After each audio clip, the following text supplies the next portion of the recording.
Bienvenue sur l'Argus.fr pour une vidéo un peu exceptionnelle puisque comme vous pouvez le voir, nous sommes en studio aux côtés de la Renault 5 prototype qui est un nouveau concept qui a été présenté fin janvier. Et ce que je vous propose, c'est de parler de ce concept avec l'un de ses créateurs. Alors c'est pas vraiment le créateur, c'est pas celui qui l'a dessiné, mais en tout cas c'est celui qui va porter le projet jusqu'à la fin, jusqu'en 2023 et sa version de série. C'est Gilles Vidal, le directeur du design. Bonjour Gilles. Bonjour à tous.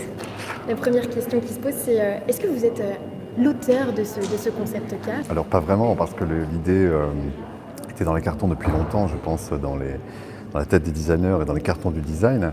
Je pense que dans plein de studios dans le monde, d'ailleurs, il y a plein d'idées qui fourmillent. Et Luca De Meo, à son arrivée, a identifié ce truc-là comme ayant un potentiel extraordinaire, et donc il a lancé cette initiative. Et donc c'est François Leboine, designer émérite historique de la marque, et qui s'occupe maintenant des concept cars et des avant-projets d'ailleurs, qui est à l'origine de cette idée. Et quand je suis arrivé, j'ai découvert que ça existait, que c'était assez génial. Et puis voilà, il faut prendre le train en marche, comme on dit, se mettre dans le projet. Et puis maintenant, il s'agit d'en faire une voiture de production surtout. Ce que je vous propose, c'est qu'on se déplace très légèrement vers l'avant de la voiture. Voilà, il y avait une personne qui nous demandait quelle était votre vision du design maintenant que vous êtes chez Renault. Qu'est-ce que vous allez apporter au design? Alors le design, pour moi, enfin la raison d'être du design dans l'automobile, c'est d'amener de la nouveauté, de la fraîcheur, de l'innovation, de l'inédit, de réussir à amener de l'émotion dans les produits et pas que de la fonctionnalité pure. Bien sûr, tout le monde dira ça, mais avec l'idée que le monde bouge très vite aujourd'hui et qu'il faut réussir à étonner. Et à chaque nouveau modèle, on doit bien sûr préserver une homogénéité de la marque, une densité de la marque, une reconnaissance de la marque. Et en même temps, chaque modèle doit pouvoir aller loin et amener sa surprise quelque part. Pourquoi avoir choisi la Renault 5 comme réinterprétation de véhicules finalement anciens? Alors pour ce genre de manœuvre rétro-futuriste, si je puis dire, mais quoique c'est très moderne de faire ça, il faut pouvoir avoir un potentiel dans l'histoire de la marque, avoir un modèle suffisamment culte, suffisamment iconique pour construire quelque chose d'intéressant. Donc la Renault 5 s'y prête bien, elle est très connue, elle a beaucoup de notoriété. C'est un véhicule possiblement culte, mais en plus très populaire. C'est pas un engin premium, un engin un peu particulier, donc c'est une sorte d'idéal pour faire ce genre d'exercice. Et pourquoi je dis que c'est très moderne, c'est que aller chercher justement les émotions, les souvenirs que peuvent porter ce genre de voiture et les moderniser avec des technologies et leur donner un langage de forme plus projeté dans le futur, même si c'est construit sur des fondamentaux qui font qu'on reconnaît la voiture, c'est une démarche moderne. À partir du moment où les choses sont pertinentes dans notre époque, c'est qu'elles sont modernes. L'idée, c'est qu'il faut reconnaître la voiture au premier coup d'œil, la voiture historique. Donc ça passe par la morphologie, par le dessin général, la silhouette, mais il faut aussi intégrer toutes les contraintes modernes de sécurité, d'aérodynamique, de rentrer à l'intérieur tout ce qu'il faut y rentrer de nos jours par rapport à l'époque où les parois étaient très fines, par exemple. Donc la morphologie, et puis activer tous les petits détails qui font la reconnaissance instantanée de la voiture. Donc par exemple les yeux et les phares là qu'on devine derrière nous. La Renault 5 a toujours eu un regard un peu espiègle, un peu sympathique. D'ailleurs, quand la voiture a été lancée à l'époque, ils avaient peint des phares, des yeux de dessins animés sur les phares des voitures. Ils en avaient mis partout dans les rues, c'était assez génial. Donc elle a toujours eu ce regard un peu jovial, un peu sympa. Mais si on voit la grille là par exemple, enfin c'est pas une grille en l'occurrence là, mais il y avait une grille sur le capot à l'époque. Et là l'idée c'est que le même code graphique devient une trappe d'accès au chargement pour charger les batteries électriques. Et donc on réactive des codes mais on leur donne une fonction très contemporaine, très moderne liée à la technologie de la voiture par exemple.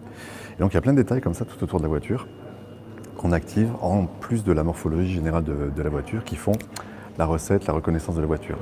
Mais après, dans le langage de forme, on ne veut pas du vintage. Donc si on faisait des cadrages serrés sur toutes les zones de la voiture, on ne reconnaîtrait jamais une vieille voiture. Il faut que le langage, l'expression, soit plus projeté dans le futur. Et c'est là le jeu avec ce genre d'exercice, c'est comment on fait en sorte que quelqu'un de 18 ans aujourd'hui, donc qui est né en 2003, se dise bon, je ne connais pas la vieille voiture, par contre, j'adhère, ça me plaît instantanément. Voilà, c'est ça le jeu. Alors beaucoup de questions se posent, et à savoir, est-ce que ce sera le seul modèle rétro-futuriste que pourrait proposer Renault, ou est-ce qu'il pourrait y en avoir d'autres? Alors, Pour l'instant, on travaille que ça. Je ne sais pas s'il faut avoir plusieurs modèles comme ça dans une gamme. Il ne faut jamais dire jamais après, mais pour l'instant, voilà, on se concentre sur ce sujet, même si, comme je l'ai dit déjà 2-3 fois, j'adorerais faire une Neo Fuego, par exemple. Je ne sais pas si ça aurait du sens dans une gamme moderne, mais enfin, c'est une voiture assez fascinante d'une certaine manière, qu'on pourrait rendre très très cool. Mais pour l'instant, c'est le seul sujet sur le feu, si je puis dire. C'est une voiture donc, qui sera électrique. Beaucoup de gens se disent mais pourquoi faire une électrique C'est quand même le sens de l'histoire. Donc l'électrique va se démocratiser de plus en plus, va être de plus en plus abordable. Tout l'écosystème urbain va être de plus en plus adapté. Les gens vont s'équiper. Donc ça va devenir normal.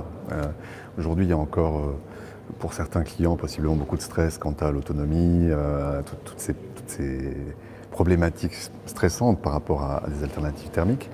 Mais tout ça va se lisser petit à petit. L'habitude va venir, les performances vont augmenter, l'autonomie va augmenter, le poids va baisser, tout ça va progresser. Et ça va devenir la norme, ça va devenir une norme. Et donc ces choses-là vont être des nouveaux standards finalement. Est-ce qu'on peut se dire que quand on est designer, on préfère développer une voiture électrique parce que finalement on s'affranchit de certaines contraintes qu'on n'a pas avec un moteur thermique? Alors c'est vrai que c'est beaucoup plus simple. Tous les éléments techniques sont moins encombrants.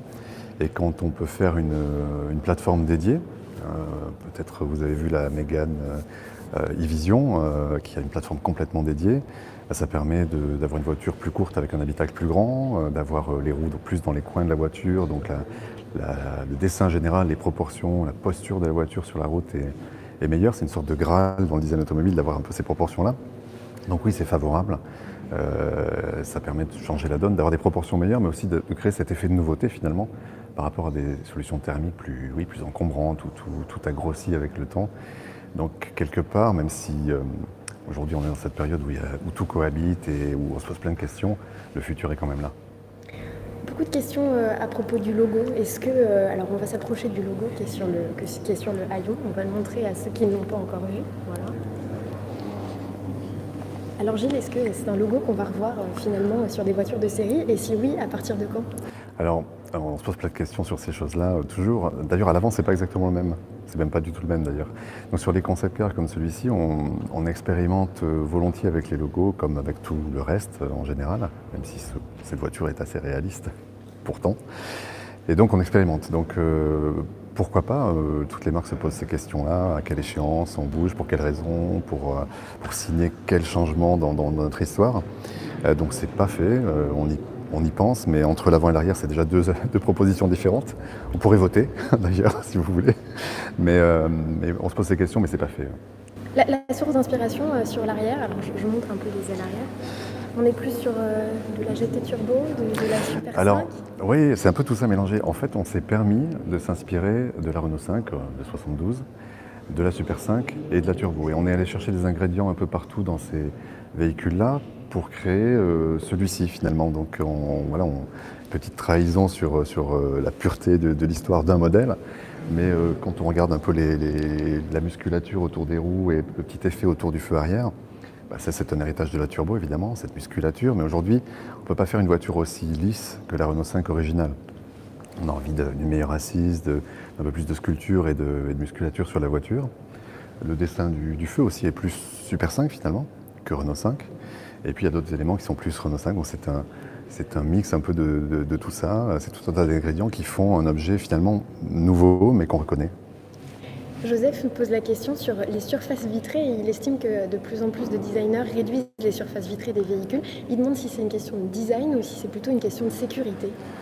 Non, je pense que ça a été initié par les designers en fait, d'avoir des proportions un peu plus racées, quoique ce serait assez cool de revenir en arrière très fort avec des vitres extrêmement hautes et des portes très, très fines.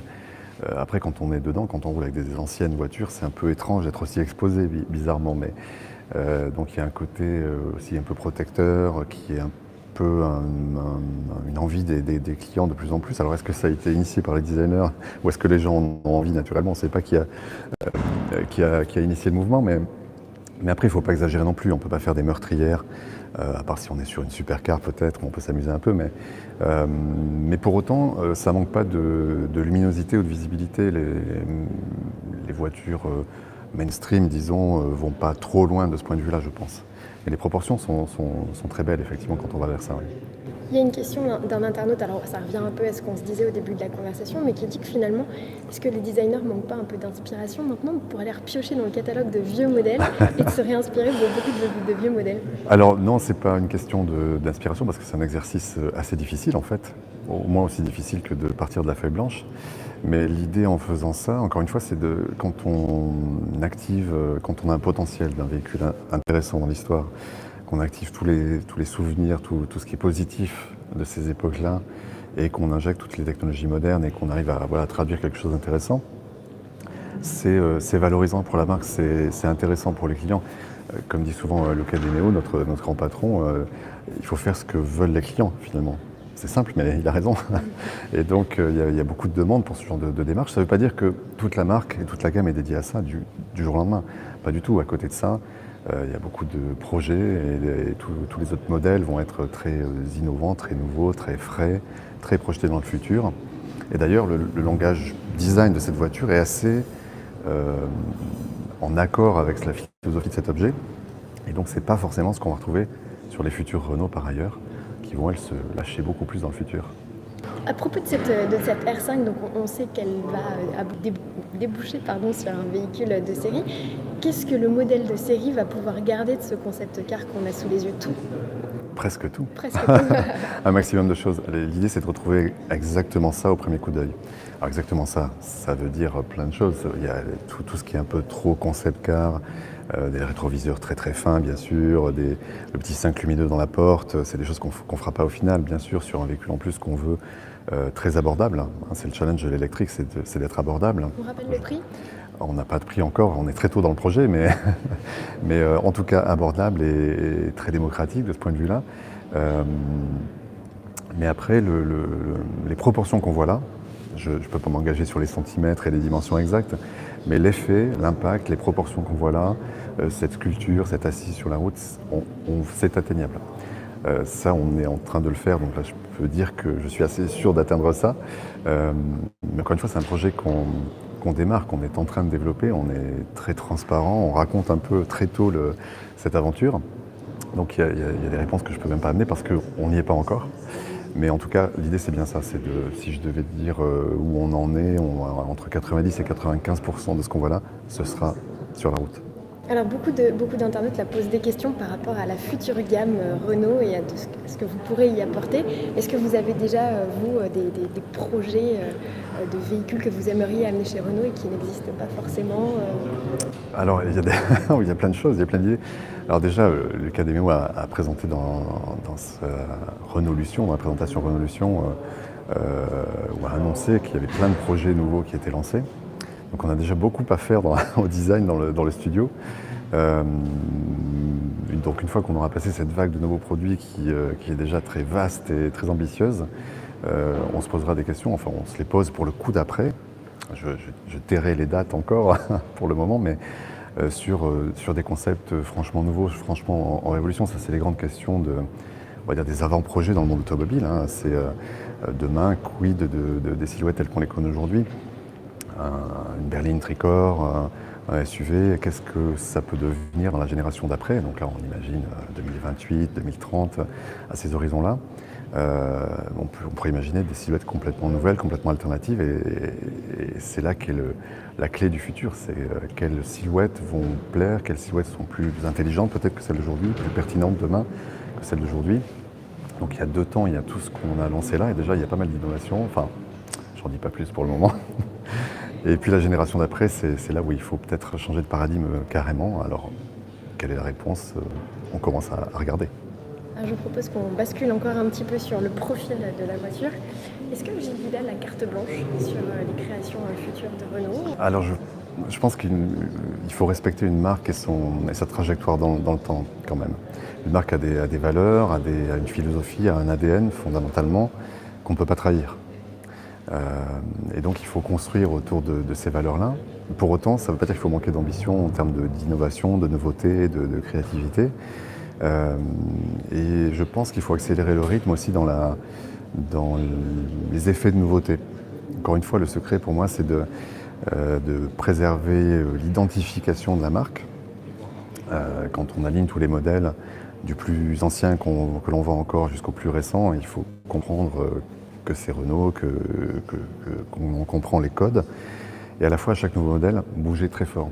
Le monde va à une vitesse aujourd'hui où on doit bouger fort, amener de la nouveauté à chaque nouveau modèle. Et donc, de là à décrire une signature ou une patte, je ne saurais pas le dire aujourd'hui ou le faire aujourd'hui. Mais en tout cas, voilà un peu la recette ou l'approche qu'on va déployer. Et puis, on verra ce qui sort. Beaucoup de personnes qui nous demandent comment est l'intérieur. Alors, il n'y a pas d'intérieur, figurez-vous. Enfin, on peut s'approcher quand même. Mais vous voyez, vous voyez surtout mon reflet, je sais pas. Voilà. C'est ces chocards où il n'y a pas vraiment d'intérieur, mais on a quand même de la transparence dans les vitrages. Donc on devine quelques trucs, on devine. Il n'y aura pas une lame comme ça transparente à cette hauteur-là, parce que c'est très rêveur, très concept car. Mais la démarche pour l'intérieur sera similaire. Alors là, je parle de ça, imaginez qu'on est en train de designer, de chercher l'intérieur. Donc j'en parle alors qu'on est en train de le faire. Mais l'idée ou l'approche, la philosophie est assez similaire à ce qui se passe à l'extérieur. Comment est-ce qu'on, dès qu'on ouvre la porte, on reconnaît quelque chose qui nous rappelle quelque chose, sans être plus précis que ça, peut-être presque, parce que on se rappelle moins de l'intérieur des voitures anciennes que de la bouille extérieure, évidemment. Mais tout est moderne en termes de technologie, d'interface, d'usage et de vie à bord. Voilà, je ne peux pas en dire plus parce qu'on est vraiment en train de le faire. Donc si vous avez des idées, chers internautes, c'est le moment de les suggérer. On peut faire quelques croquis en live si vous voulez. Voilà. Tout le monde nous dit et la 4L, et la 4L, et la 4L. Alors c'est vrai qu'on a entendu pas mal de choses à propos de cette voiture. Est-ce que c'est une voiture qu'on va pouvoir voir dans la gamme ou est-ce qu'on est simplement des doux rêveurs? Il y a un buzz un peu fou autour de ça. Non, pour l'instant, on se concentre là-dessus. Je ne sais pas si une gamme de voitures peut avoir plusieurs modèles. Il ne faut jamais dire jamais, bien entendu. On peut avoir plusieurs modèles comme ça en parallèle, sortis en rafale. Je ne suis pas sûr que ce soit pertinent. Encore une fois, il ne faut jamais dire jamais, mais moi, je dis souvent, depuis quelques jours, je ferais bien une Fuego, une Neo Fuego. Ça serait très très cool, je pense. Vous auriez un public pour ça. Je crois. Après, est-ce que c'est pertinent de le faire en termes de produits demain? C'est pas évident en fait. Au-delà du fait que ce soit cool, c'est pas forcément pertinent. Mais non, pour l'instant, on se concentre sur ce projet et puis on verra. Est-ce que, Agile, on peut juste regarder avec vous ces détails qu'on aura sur la voiture de série, vraiment précisément ce qu'on pourrait éventuellement voir, parce qu'ils sont réalisables et transposables en série? Oui, alors déjà, il y a la morphologie en général de la voiture, mais si on se rapproche un peu de la sculpture qui est là, parce que, pareil, sur les concept cars, souvent, on a beaucoup de sculptures un peu exagérées, de choses moins faisables. Tout l'épaulement, toute l'intensité de la sculpture qu'on voit là, c'est des choses qui sont tout à fait envisageables. Des feux, comme ça, c'est envisageable? Les feux, alors comme ça, oui et non. Ils ne seront pas vraiment sans cache, sans masque devant. Mais en revanche, l'idée qu'à l'intérieur, on montre des choses, des trames très, très rondes, parce que c'est une voiture qui a un arrière très rond, mais qu'on doit gérer l'aérodynamique de la voiture avec quand même des plis qui permettent de décoller le flux d'air. C'est quelque chose qu'on va vraiment activer pour reconnaître la voiture et quand même avoir une aérodynamique qui est bien meilleure que les voitures de l'époque, qui n'avaient pas trop ces considérations, j'imagine, à ce point-là à l'époque. Tout ce qu'on voit ici sur ces dessins-là, c'est des choses que l'on va faire. Sur la partie avant, on peut s'y attarder un petit peu? Oui, on parlait de l'avant aussi sur le dessin général des optiques. Alors on aura peut-être un contenu moins improbable et concept car que ce qu'on voit là dans le phare, mais ce sera quand même ce genre de dessin. La morphologie générale de l'avant de la voiture sera comme ça. Voilà, l'idée c'est vraiment de réussir à mettre sur la route ce qu'on voit aujourd'hui. Donc encore une fois, c'est en cours, c'est difficile d'en dire beaucoup plus alors qu'on est en train de le faire. Donc on est sur ce projet, on a décidé d'être transparent, de raconter un peu la vie du projet. Et à la fois, je ne peux pas aller plus vite que l'exécution du projet. Évidemment. Qui seront les rivales de cette Renault 5 dans 3 ans, c'est ça? On parle d'une arrivée dans 3 ans? Plus ou moins, oui, c'est un peu le timing d'un projet. Les rivales évidentes d'aujourd'hui, c'est toutes les versions électriques des petites voitures du segment B à 4 mètres, 4 mètres et quelques. Mais d'ici là, il va en sortir d'autres. Il y a des rivales qu'on ne connaît pas. Sans aucun doute, d'autres constructeurs font des choses très intéressantes et donc on va être en face, il faut imaginer être en face de choses très nouvelles, très étonnantes peut-être. Et donc on prend le pari que cette philosophie, la philosophie de cet objet soit très compétitive face à des engins très très modernes, très pointus, peut-être à d'autres revivals qui seraient intelligents pour d'autres marques, pourquoi pas. Mais en tout cas, on prend le pari d'être compétitif face à eux.